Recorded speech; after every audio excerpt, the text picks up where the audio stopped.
안녕하세요. 쉬운 사주공부 매화계곡TV의 김태영입니다. 이번 시간은요, 60갑자 중에 정묘일주입니다. 정묘일주가 2022년 이민년을 만났을 때 어떤 일이 일어나는가에 대해서 아주 간단하게 설명하겠습니다. 이 영상에서 소개하는 내용은요, 매우 짧은 내용이고요. 더 많은 내용과 자료는 제 블로그에 오셔가지고 좀 더 깊이 있게 읽어주시면 되겠습니다. 시간 관계상 유튜브에는요, 아주 간단하게 요점만 정리하니까 우리 학부님들 조금 부족한 면이 있어도요, 간단하게 들어주시면 되겠어요. 정묘일주가요, 2022년 이민년을 만난다는 것은요, 정묘일주의 정화와 이민년의 임수를 비교합니다. 일간을 극하는 임수를 만나는 거죠. 관을 만나는 거예요. 음양이 다르기 때문에 정관을 만나는 겁니다. 정관은요, 조직이 되고 규칙이 되고 법칙이 되는 기운이고요. 남자에게는 자식을 의미하죠.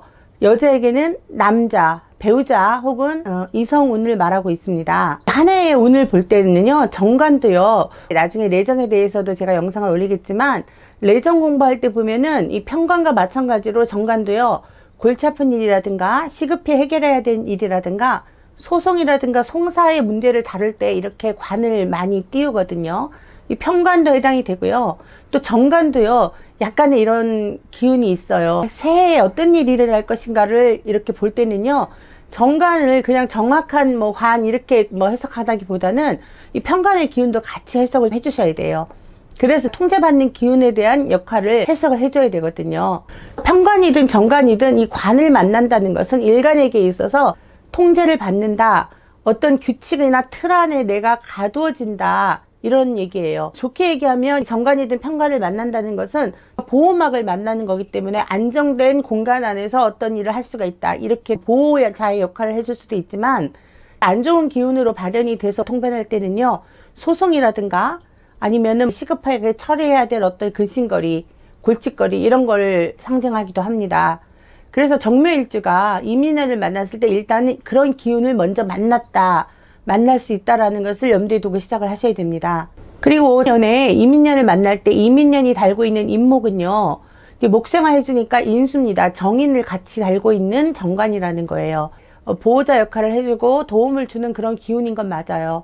그리고 명예를 살려주고 또 원칙적인 거 후원해주는 그런 존재라는 건 맞습니다. 그래서 두 가지를 같이 두고 통변을 해주셔야 돼요. 나를 공격하고 관리하려고 드는 기운이다, 이렇게 해석해도 되고요. 그러니까 스트레스가 되는 거죠. 그런 기운으로도 해석해야 되고요. 또 정관 하나만 놓고 정관의 좋은 점으로 해석을 해주셔도 되는데, 이렇게 새해에 일어나는 일을 볼 때는요, 두 가지를 같이 염두에 두고 통변을 해주셔야 됩니다.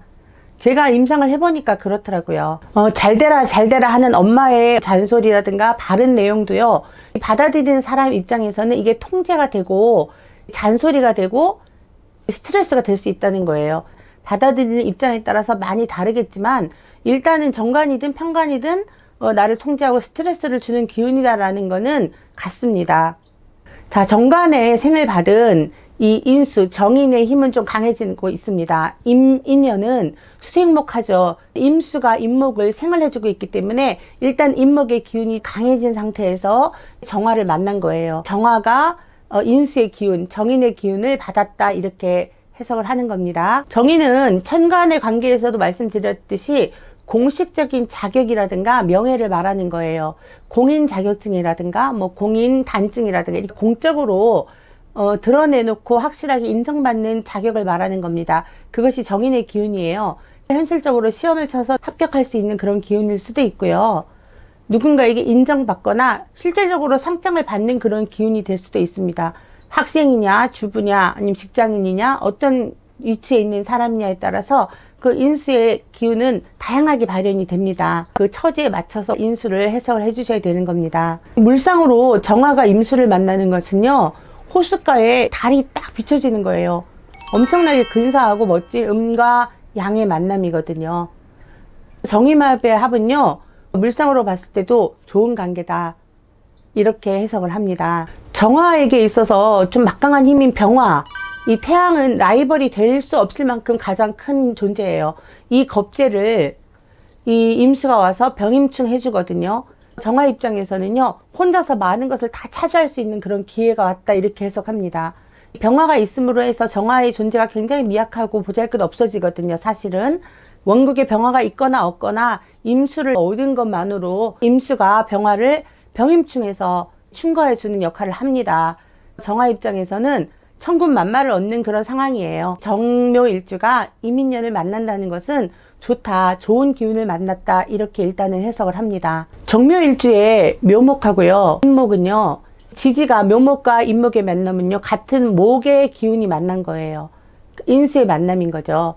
정화 입장에서 묘목도 편인이고요, 또 인목도 정인이죠. 인수가 혼잡해서 들어오는 거예요. 인성 혼잡이 되는 거죠. 인성 혼잡의 특징은요, 갈등입니다.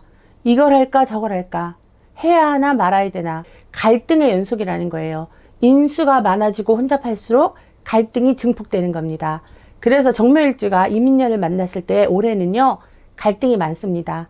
어떤 결정을 내릴 때 굉장히 힘들다, 이런 운이 된다는 겁니다. 이렇게 갈등이 증폭되는 것은요, 다르게 말하면 전문성이 떨어진다는 거예요.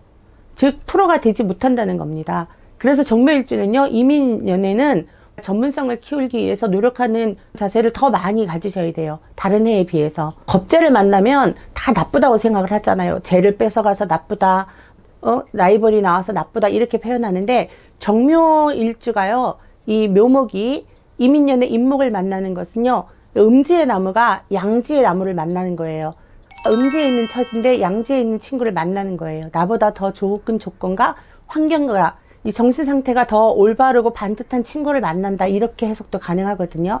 그래서 이때 만나는 친구나 도움을 주는 분들이 많은 역할을 합니다. 정묘일주는요, 이민년에 만나는 친구라든가 동료, 파트너의 도움을 받는다, 이렇게도 해석이 가능합니다. 겁재라고 해서 다 나쁘게 해석하진 않아요.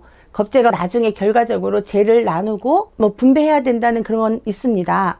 그렇지만 일단 정묘일주에게 있어서 이민년은 좋은 친구, 나보다 우월한 친구, 좋은 조건에 있는 친구를 만날 수 있는 기회를 갖는다, 이렇게 해석하시면 됩니다. 자, 정묘일주가 이민년에 일어나는 일들을 지금 간단하게 설명을 드렸고요.